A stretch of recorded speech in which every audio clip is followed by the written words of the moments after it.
नक्षलवादी फक्त गडचिरोलीत नाहीत तर काही एनजीओमध्ये देखील अर्बन नक्षलवादी घुसले, असं मोठं विधान मुख्यमंत्री एकनाथ शिंदे यांनी केलं। या टीकेला उभाटा खासदार राऊतांनी प्रत्युत्तर दिलंय। भाजपकडून सातत्यानं फेक नरेटिव्ह पसरवण्याचा प्रयत्न करण्यात आला आणि त्याला जनतेनंच निवडणूक निकालातून उत्तर दिल्याचा टोला त्यांनी लगावलाय।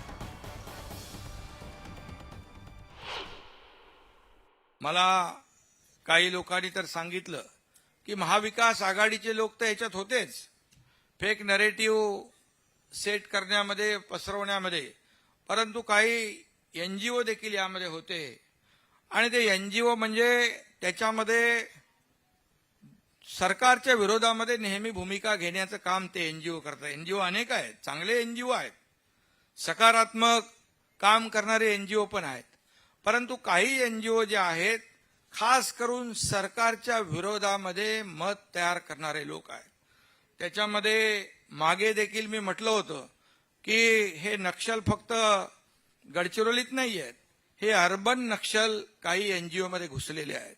अहो, एकनाथ शिंदे हेच फेक आहेत। ज्या राज्याचा मुख्यमंत्री फेक आहे त्याने फेक निरेटिव्हची भाषा करू नये।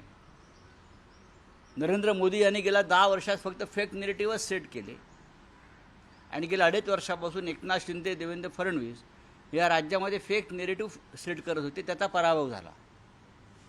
त्या फेक निरेटिव्हचा पराभव झाला।